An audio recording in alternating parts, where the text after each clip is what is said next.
बिस्मिल्लाहिर्रहमानिर्रहीम। Dear students, आज मैं आपके लिए मैथ 100 एंड मैथ 102 के प्रैक्टिस क्वेश्चन का सोल्यूशन लेके हाजिर हुआ हूँ, जो कि लेक्चर नंबर 22 से 24 तक है। Question number 1, find the equation of the line that passes through the point 6, 7 and is perpendicular to line 2x + 3y is equal to 8। Solution. Students, हमने लाइन की इक्वेशन फाइंड करनी है जो कि इस पॉइंट से गुजरे और इस लाइन के परपेंडिकुलर हो। तो हमें इस लाइन में से सबसे पहले इसकी स्लोप फाइंड करनी होगी। तो स्लोप फाइंड करने के लिए हमारे पास एक फॉर्म होती है, उसे हम कहते हैं slope intercept form y = mx + c। सबसे पहले हम इस इक्वेशन को सॉल्व करके इस फॉर्म में लेके आएंगे ताकि हम इसमें से स्लोप निकाल सकें। तो इसमें से हमारे पास जो फार्मूला है, इसमें हमारे पास जो m है ये हमारे पास स्लोप होती है और c y इंटरसेप्ट होता है। तो सबसे पहले हमारे पास जो इक्वेशन थी वो हमने राइट की 2x + 3y = 8।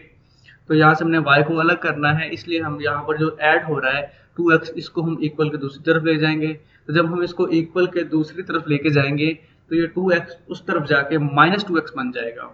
तो हमारे पास 3y = -2x + 8 रह गया। क्योंकि यहाँ पर जस्ट y है तो हमें इसके साथ जो 3 मल्टीप्लाई हो रहा है इसे दोनों तरफ डिवाइड करना पड़ेगा। तो जब इसको हमने डिवाइड किया तो हमारे पास आ गया y = -2/3x + 8/3। तो अगर हम इक्वेशन 1 और इक्वेशन 2 को कंपेयर करें तो हमारे पास m = आ रहा है -2/3 और ये हमारी इस इक्वेशन की स्लोप है।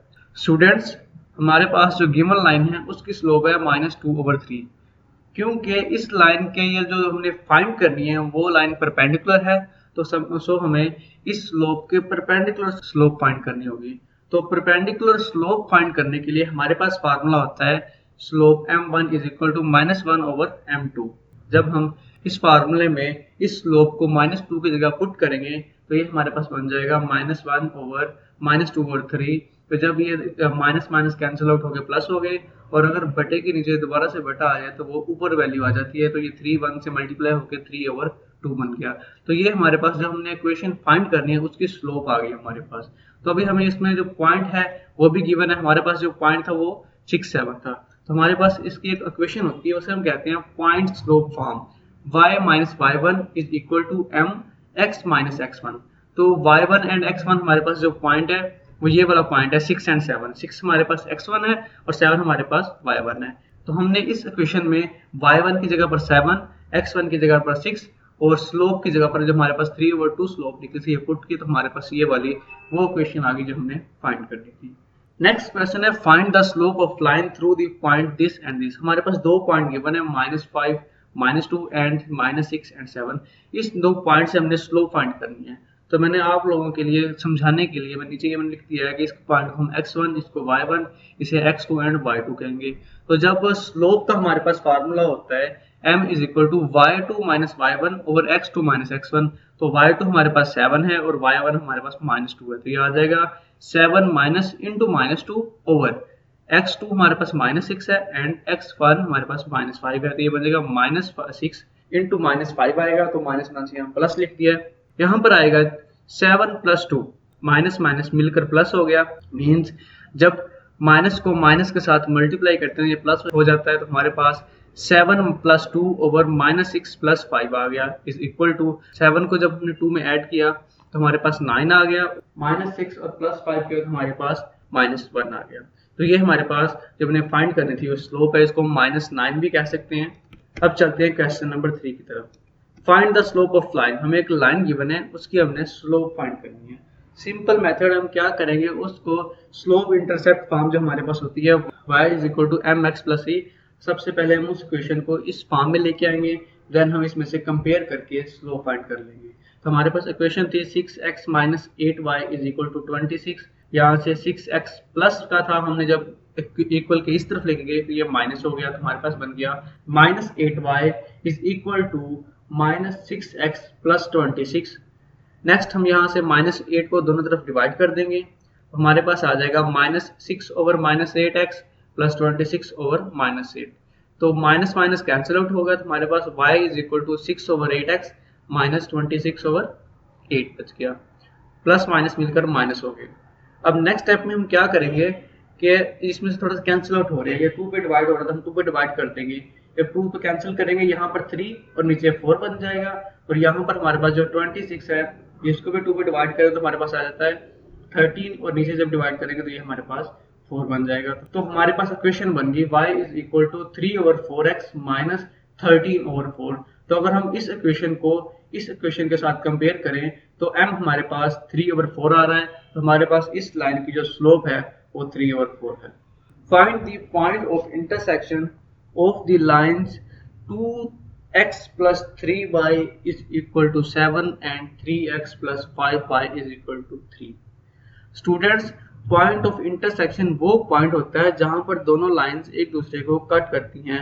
तो उस पॉइंट को फाइंड करने के लिए हमें दोनों इक्वेशंस को सॉल्व करना होगा, और इसमें से जो x और y की वैल्यू मिलेगी वो हमारे पास वो वाला पॉइंट होगा जिसके ऊपर ये दोनों लाइन एक दूसरे को कट करती हैं। उस पॉइंट को हम पॉइंट ऑफ इंटरसेक्शन कहते हैं।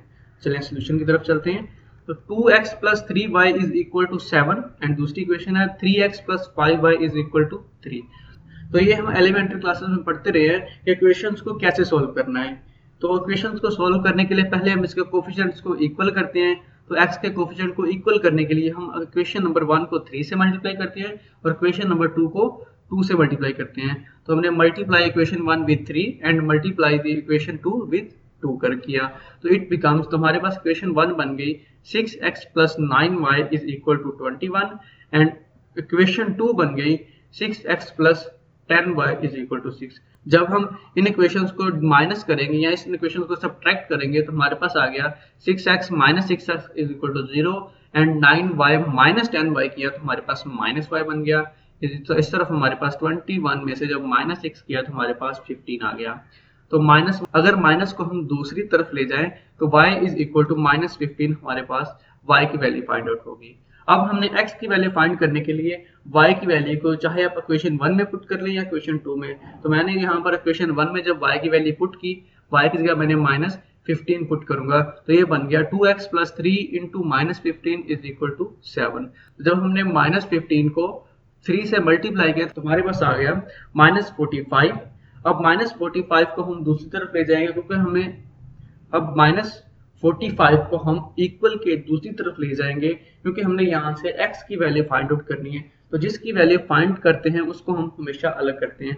तो इसमें से हम -45 को जब दूसरी तरफ ले जाएंगे तो हमारे पास 7 plus 45 is equal to 52 बन गया। 2x is equal to 52 आ गया। 2 मल्टीप्लाई हो रहा है x के साथ, ये इक्वल के दूसरी तरफ जाके डिवाइड हो जाएगा तो x हमारे पास आ जाएगा इज इक्वल टू 52/2। तो जब हम इसे कैंसिल करेंगे तो हमारे पास x इज इक्वल टू 26 हमारे पास आंसर आ जाएगा। तो ऐसे हमारे पास दो पॉइंट आ गए, x is equal to 26 and y is equal to -15। तो हमारा point of intersection of line ये बनेगा 26 एंड -15।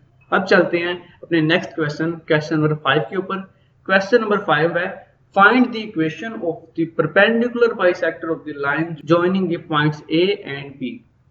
क्वेश्चन ये है कि हमने परपेंडिकुलर बाइसेक्टर की एक ऐसी इक्वेशन फाइंड करनी है जो कि इन दोनों पॉइंट्स को अगर मिला के हमारे पास एक लाइन बनेगी तो उस लाइन के परपेंडिकुलर बाइसेक्टर होगी, उसकी इक्वेशन फाइंड करनी है। सबसे पहले उसकी इक्वेशन फाइंड करने के लिए हमें समझना होगा कि परपेंडिकुलर बाइसेक्टर का मीनिंग क्या है। परपेंडिकुलर मींस ये होता है कि 90 डिग्री मींस ये कि अगर हमारे पास ये एक लाइन है तो इस लाइन के ऊपर अगर हम एक बिल्कुल परपेंडिकुलर लाइन ड्रा कर दें जो इस पर 90 का एंगल बनाती हो तो वो लाइन इसके ऊपर परपेंडिकुलर लाइन कहलाएगी।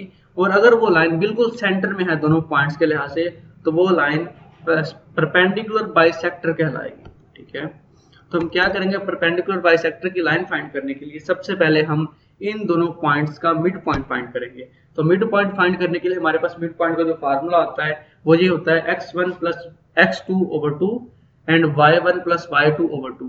तो x1 हमारे पास ये रहा 2 एंड x2 हमारे पास 6 है, तो 2 + 6 कर दिया एंड y1 हमारे पास 8 था और y2 हमारे पास 2 था तो हमने 8 + 2 कर दिया।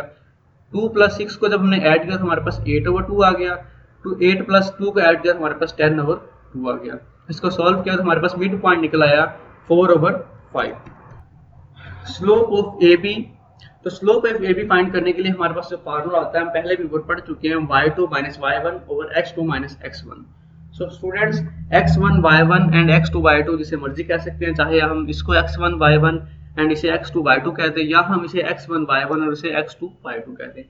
अगर हम इसे x2 और y2 कहेंगे तो हमारे पास बन जाएगा y2 minus y1 8 minus 2 and over x2 minus x1 2 minus 6, तो हमारे पास बन गया 8 minus 2 एंड 2 minus 6, तो 8 minus 2 क्या 6 आ गया एंड 2 minus 6 क्या तो minus 4 आ गया। जब 6 से 2 को कैंसिल आउट किया गया तो हमारे पास -3/2 आंसर आ गया। ये हमारे पास स्लोप ऑफ ए बी निकली है। हमें इसके परपेंडिकुलर स्लोप चाहिए, तो परपेंडिकुलर स्लोप हम पहले भी निकाल चुके हैं।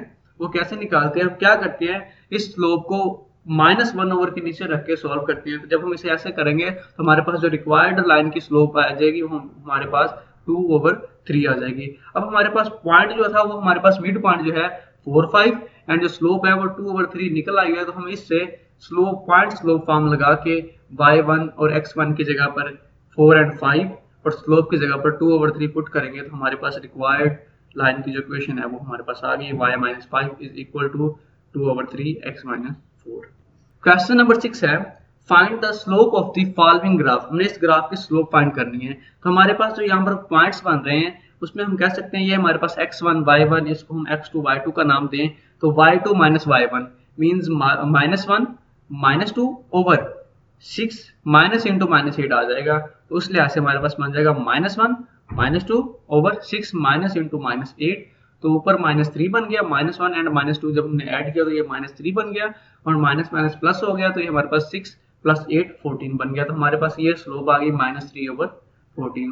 क्वेश्चन नंबर 7 हमारे पास है, find the centre and radius of the given equation of circle. हमारे पास इक्वेशन ऑफ सर्कल गिवन है x + 5² + y - 3² is equal to 36। तो हमें इस इक्वेशन का रेडियस और इसका सेंटर फाइंड करना है।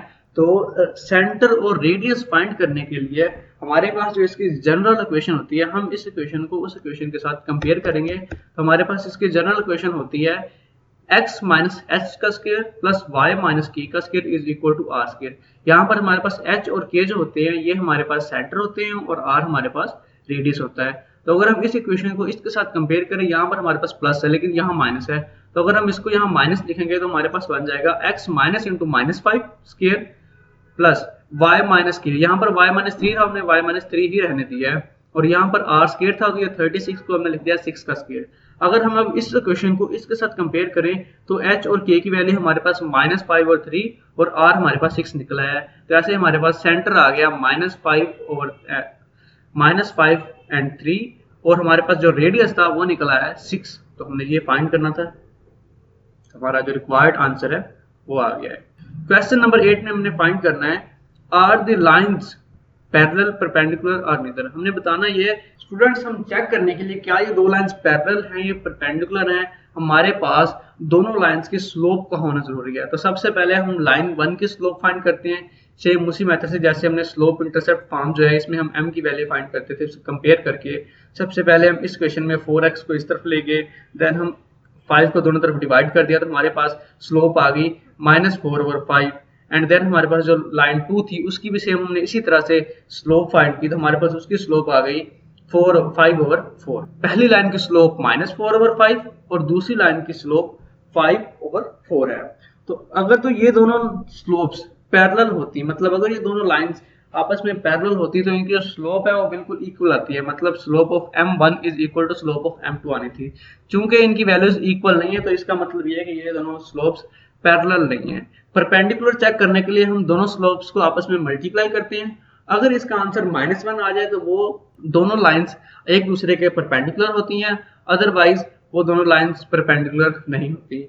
सो हम इन दोनों लाइंस को चेक करने के लिए क्या ये परपेंडिकुलर है या नहीं, इन दोनों को मल्टीप्लाई करते हैं। तो जब हम दोनों को लाइंस को मल्टीप्लाई करेंगे तो हमारे पास आ जाएगा 5 से 5 कैंसिल आउट हो जाएगा, 4 से 4 और माइनस साइन रह जाएगा और -1 बच गया। इसका मतलब है जब हमने m1 को m2 से मल्टीप्लाई किया तो हमारे पास जो आंसर आया वो -1 आ गया। इसका मतलब ये दोनों लाइंस आपस में परपेंडिकुलर हैं। चलिए स्टूडेंट्स, आज के हम लास्ट क्वेश्चन पे चलते हैं, वो question number 9। Given the equation of line 3x + 5 is equal to -4 and 3x + 3y is equal to 1. Do these lines intersect? If they do, find the point of intersection. कह रहे हैं क्या ये दोनों लाइन एक दूसरे को इंटरसेक्ट करती हैं? इंटरसेक्ट मीन किसी एक पॉइंट पे एक दूसरे के ऊपर से गुजरती हैं या एक दूसरे को कट करती हैं।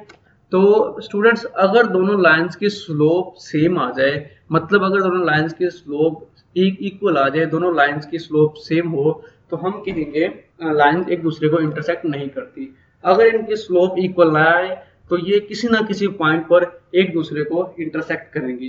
तो सबसे पहले हम इन दोनों लाइंस की इक्वेशंस की स्लोप फाइंड करते हैं। तो स्लोप फाइंड करते हैं, जब हमने लाइन 1 की स्लोप फाइंड की, सेम उसी मेथड से जैसे स्टूडेंट्स हम ऊपर करते आ रहे हैं, हम इस क्वेश्चन को स्लोप इंटरसेप्ट फॉर्म के साथ जब कंपेयर करते हैं तो हमारे पास जो आंसर आ रहा है वो स्लोप 1 हमारे पास आ रही है -3, एंड सेकंड लाइन की जब हमने इसी तरह से फाइंड की तो हमारे पास उसकी स्लोप आ गई -1। फिर हमने -3 और -1 चूंकि डिफरेंट है, इसका मतलब है ये दोनों लाइंस एक दूसरे को इंटरसेक्ट करती है। अब इंटरसेक्ट पॉइंट फाइंड करने का मेथड पहले मैं ऊपर बता चुका हूँ कि दोनों क्वेश्चंस को हम सॉल्व करेंगे, इसमें से x और y की वैल्यू फाइंड करेंगे, जो कि हम एलिमेंट्री क्लासेस से करते आ रहे हैं। इसलिए स्टूडेंट्स इस क्वेश्चन की आप खुद से, एक लाइन हमारे पास 3x प्लस 5, इस एक लाइन हमारे पास है 3x plus 5 is equal to -4, and second line है 3x plus 3y is equal to 1। तो इन दोनों लाइंस को आपने खुद से सॉल्व करके इनमें से x और y की वैल्यू फाइंड करनी है, और जो x और y की वैल्यू फाइंड करेंगे वही हमारे पास पॉइंट ऑफ इंटरसेक्शन होगा। और वो हमारे पास जो आंसर आएगा पॉइंट ऑफ इंटरसेक्शन, इसमें से हमारी x की वैल्यू निकलेगी -13/6, इसमें से हमारी x की वैल्यू निकलेगी -13/6, एंड y की वैल्यू निकलेगी 5/2। स्टूडेंट्स ये आपने खुद निकाल के देखनी है। Thank you so much.